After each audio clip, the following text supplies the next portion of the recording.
Hey, that is significantly faster than my previous one. That is significantly faster than my previous one. Oh, no. Oh, no, no. Oh, no. Hey, you know how I just put out that video about the updated endgame minion build? I'm sorry. I was wrong. We're not even going to use Mendeln on minions anymore. It's strictly faster. It'll be better at speed farming. And it's kind of ridiculous how much more power you get out of it when you lose the most iconic ring unique in Diablo 4. Roll the pit tier 100 footage. Let's go ahead and talk about why Mage Minions doesn't need that ring anymore. My day started off like any other normal MacroBioBoi day. I woke up in a cold sweat, nightmares of unfinished build guides haunting me in my dreams, and I immediately check Reddit. Why? Because I get a lot of pings on Reddit. But one ping that I got today was particularly interesting. My boy Kirk, over on the subreddit for Diablo 4 Necromancers, had posted something interesting. And this kind of fed into a narrative that's been happening throughout the entirety of the season, but nobody could quite put their fingers on why. For minion builds, for whatever reason, even though mathematically speaking, there was no reason to ever, and I mean ever, ignore Ring of Mendeln's damage and build mostly into the mage's damage, because on paper it just does not play out that way. Kirk noticed something interesting, and it was that there were two sources of damage that appeared to be double dipping. The two in question are summoning additive damage, and then very specifically, the Reaper's sacrifice for additional shadow damage. When they calculated their damage with and without these stats on, they noticed that their mages were getting double bang for their buck. So for the additive, they were quite literally getting double the additive, but for the Reaper sacrifice, it was actually applying twice. So rather than going from a 20% multi up to a 40% multi, you got a 20% multi 2 times over. That ends up netting you a 44% increase in damage for clicking a single button. But how do we go from thinking that investing a little bit more in the mage's damage itself might net better returns to quite literally getting rid of Ring of Mendeln, something that whenever it procs does 10 times as much damage as your minion's damage? How is that possible? Well, when we take into consideration these two weird little bugs, but not only that, the impact that these other stats can have on your build, it led me through a maze. I'm talking Island of Minos, Minotaur at the center of it, labyrinth of ridiculous bugged interactions, and for the past 6 hours, we've been testing it on stream. But let me give you the very quick and dirty. What you're currently looking at is the exact same build that was running pit tier 100 in the previous one, and whereas in that one I was able to complete it with just about 5 minutes left over, this pit run we are finishing with over 7 minutes left, which is an insane increase in efficiency. We get to dip back into using Zanrune for overpower since all of the mage's base damage can overpower, but Mendeln couldn't. We're not even using the Shadow Mages grant a damage multiplier. We're using Shadow Mages fire twice on their third attack. Because when all you're doing is Shadow Mage damage, that's a 33% increase in damage. Add on to that, when Shadow Mage triggers twice, the double proc on the third attack can also trigger twice. But this is all getting ridiculous. There's almost too much to cover in the intro. So let's go ahead and look at the testing that we did. Look at the results from that testing, along with some really weird other interactions I'm going to be reporting out to the devs because some things just aren't working at all. And then talk about how we did the math, talk about what the gear is going to look like now, go over the updated planner, and then I'm going to feed all this information over to Sirach, who will get the build guide on Maxroll updated as well, as soon as somebody with better gear than me can go get a higher pit clear than what Ronnie currently has on Helltides. Hell, it might even be Ronnie himself. But let's go ahead and talk about this because it's going to be arguably the biggest innovation on the Minions build since the game came out. And that's not an overstatement. So again, shoutouts to Kirk over on the subreddit. Kirk obviously added me here. Kirk and I work on a lot of different stuff on the subreddit. But basically, the total gist of why I went investigating any of this is because of this post. So shoutouts to Kirk. You really made me spend 6 hours retesting minions, a thing I've already done twice this season. But at least this time, we came to some really interesting results. Just as a quick recap. Summoning additive damage, so the summoning additive damage on your scythe, or the ability to temper it on your rings, or the summoning additive damage available in your paragon, that applies twice. So if you have 100 of it, you actually have 200 of it. That one isn't massive. It is a larger increase in damage than what you should expect, and this is definitely a bug that will get fixed. There's nothing to be done about that, but at least that one's not contributing the most to what's going on here. Reaper Sacrifice, again, is going to apply twice to your mage minions. Now, this doesn't work with any of your other minions, and also a lot of the bugs I'm about to talk about don't work for any of your other minions as well. Shadow mages are just special like that. I guess they're quite literally the golden poster child of minions. That's why we got a unique that said get rid of everything else and only use these guys. And then things like the Abyssal Glyph. The Abyssal Glyph has 2 different damage multipliers. The first one applies twice to your minions. The second one doesn't. Why? I don't know. Oh, that's it. I don't know. But mathematically, that's how it works out. But obviously, I couldn't just sit there and test those things, so I had to test everything. And nothing else, from what I can test, is double dipping. Nothing else the Necromancer has. Titan's Fall isn't, your Mage Mastery isn't, Cult Leader isn't, Kalan's Edict isn't, Damned Aspect isn't, Iron Golem Sacrifice, your Intellect, Reaper's Pursuit, anything like Gloom or Terror. None of those are. So don't worry about those. Those ones are all working exactly as intended. You're good there. But how did we start defining or determining some of these weird bugs? Well, the first thing that happened was that I noticed that my Shadow Mage was triggering Gloom. You might think, well, of course it does, Mac. But you probably haven't read Gloom in a little while. Gloom says that your darkness skills will apply an effect to a monster, and if you hit it up to 4 times, it'll stack up to 4 times. And then you will deal increased shadow damage, as well as your minions will deal increased shadow damage. But it has to be a darkness skill. Now, it turns out your mages aren't skills in that way. They do have the summoning tag applied to them, but the various mages are not skills. The Cold Mage isn't a cold skill. The Bone Mage isn't a bone skill. I know, I went and checked bone skill damage and it didn't increase this. But Shadow Mages are a darkness skill. That means that darkness additive damage works for them. It also means that they interact with weird stuff like Bloodless Scream. If you put on Bloodless Scream, your Shadow Mages will deal 3 times damage because they are considered darkness skills that are attacking a target. Now, I did test out Bloodless Scream on this build. It is absolutely trash. It's absolutely horrid. I have a whole build guide that's going to be coming out for Bloodless Scream, but oddly enough, this video is going to take precedent. We have a lot more to discuss here that's much more important. But because of the whole darkness skill and shadow damage, double dipping thing, I went and tested a lot of different stuff. So again, Bone Mages are actually not getting the double damage from summoning damage. So this is just a Shadow Mage bug. Bone Mages are not bone skills. The sacrificial aspect, again, will apply a multiplier to the first multi that Reapers give to your minions, but not to the second one. That one's just like fun to know, but it basically means that sacrificial shouldn't be used on this build because it wouldn't outperform a normal aspect. Here was the one that we have just been getting cheated out of this entire time and we never knew. When you use the aphotic aspect, which makes it so that your Shadow Warriors also do shadow damage, because I was trying to explore whether or not we can make them do a ton of damage too.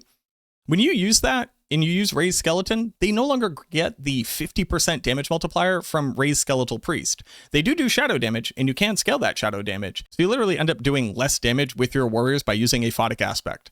That just sucks. There's nothing really to talk about there. It's just lame. Hopefully the devs will fix it soon. But the cool part about aphotic is that it does make your skeleton warriors get the double dip. It's not enough to use it. Again, just losing out on the 50% multi from Raised Skeleton is enough to never make this anything. But at least for right now, if you were to put aphotic on and get your skeleton warriors to do shadow damage, they would enjoy all these same double dips. I don't know why. That one's kind of weird too. And then the only other thing that is just good to understand for why this build is going to be changing in a pretty significant way is that when your Shadow Mage is set to do the 2 bolts every 3 attacks, both of those can shatter from Nas and get the double damage bonus. And then the chance to cast twice can also all cast twice. So you can get the shatter effect on everything. You can get the double up on everything.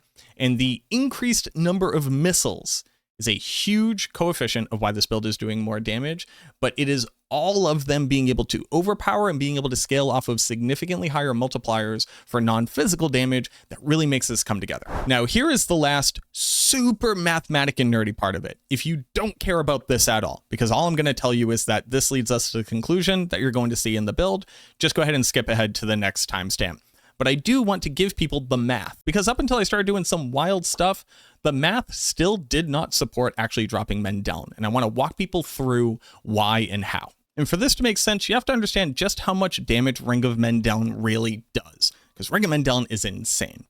If you have a perfect roll on Ring of Men Down, ignoring any of the other stats, just the damage value on the bottom there, 7,146 damage as a proc, as a base, is actually insanely high. Your Shadow Mages do 52% of your weapon's damage. So if you take your weapon and you get the average damage of it, not the damage per second, that's absolutely nothing, but the average damage of it, which everything is based off of, you get 663. So your mages doing 52% of this damage at 663 means they're doing just over 330 damage. Mendeln procs at 7,000 damage. It's a factor of 20. Now, obviously, Mendeln only procs once every 6 attacks. So it's not just 20 times the damage, it's 20 divided by 6. What it ends up being is that Mendeln represents, before you do any of the other math, more than 3 times the base damage of each individual mage. And since each individual mage can proc Mendeln, it's not like getting more of them like differently changes this math. Each one of them, on average, is only doing about 23% of your total damage, and Mendeln was doing 76%. And that's what we're looking at comparing over here. Now, there are only a few things that are really different between the things that scale Mendeln and the things that scale mages. Obviously, this bugged interaction with Reapers is a big contributor here. The Gloom passive will obviously only work for the mage's damage and not for Mendeln, since Mendeln does physical damage.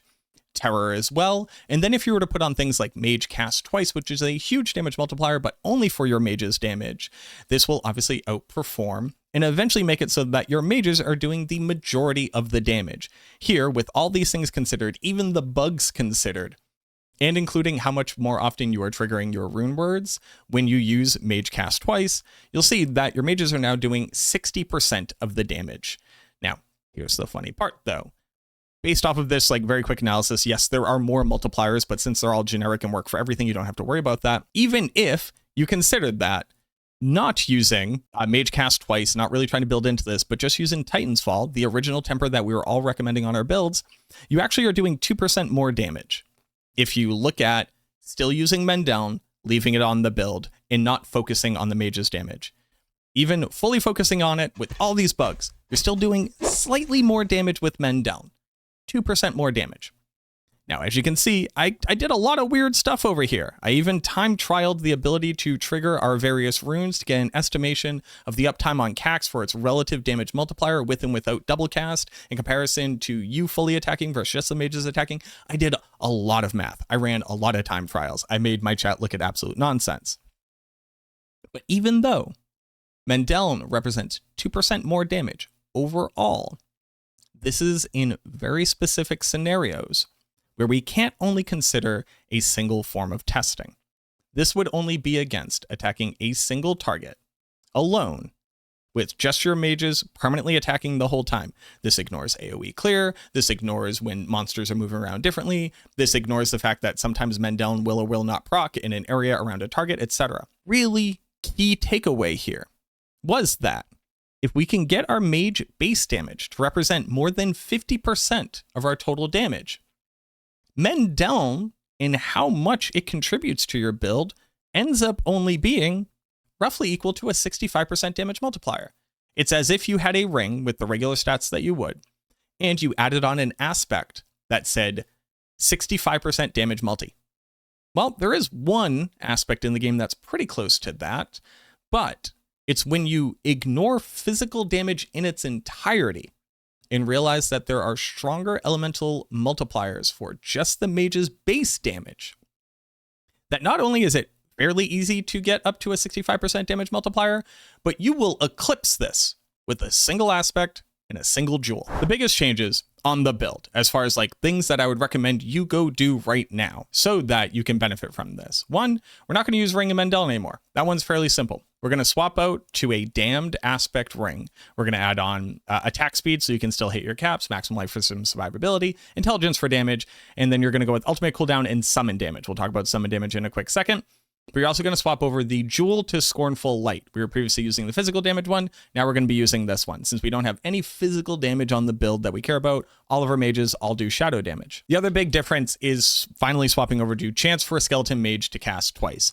And right here, I want to put this on the books. For anybody who was like, I've been telling him the entire time that's what he should have been doing, I've been telling him the entire time. This is only true because there's a bug. You would not do this. Mathematically, Titan's Fall, strictly better. And if we have to go back to using Ring Mendeln, would still be strictly better. So buyer beware. Do this at your own detriment if something were to change. This is only true because of this particular interaction of things. Now, that being said, the reason why it's probably been feeling a lot better for a lot of different people is because for speed farming and for not pit pushing, where you don't need to eke out the smallest little percentages of increased damage, this is definitely better performing. Better lucky hit chance to be able to reduce cooldowns on your ultimate.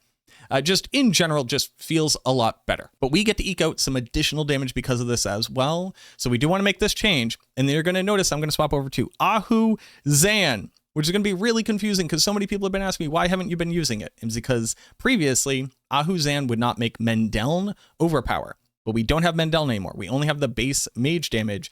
And the base mage damage can overpower all the time. So being able to get a free 50% damage multiplier basically every second or so, even against a single target, feels really, really good. You're also going to swap over to Nagu Cax. Another thing that people have been asking me, why haven't I been doing it? Because again, on the previous setup, it was suboptimal. It was not good to do it.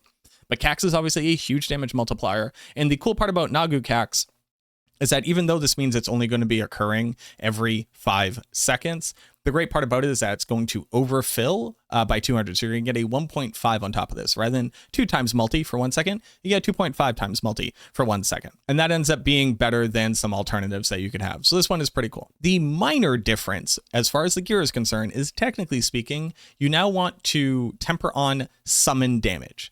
Because even though summon damage is less than mage damage, summon damage is applying twice. Now, again, this is not going to make or break the difference of the build. It's going to get you like 3 to 4% increased damage. If you don't want to retemper it, if you don't care about retempering it to get that sweaty, don't do it. The mage temper is fine. But this one is technically stronger due to this bug. You're going to put that on both of your rings, your amulet, as well as your weapon.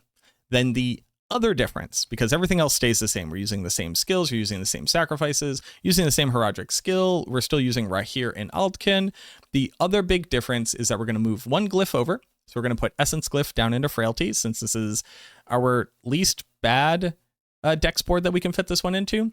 But we're going to add the Abyssal Glyph over here onto Flesh Eater. The Abyssal Glyph is great because, again, you deal increased non-physical damage, that applies twice to your mages right now. And then the second part, the 10.4%, that only applies once, but it's still a huge multi. And since all we do is shadow damage or non-physical damage, getting this double application is big. And then Abyssal on Flesh Eater gets you a huge amount of damage to elites and a huge amount of plane damage as well. So that's really, really nice. There you go. At least for right now, and probably for the rest of the season, Minions are officially free of the Ring of Mendeln, the absolute stranglehold that this has had on the entire meta of the Minion families for as far back as this game has existed and the ring has existed with it, is gone. You don't need it anymore. It's one less unique that you have to get on your build. It's kind of insane.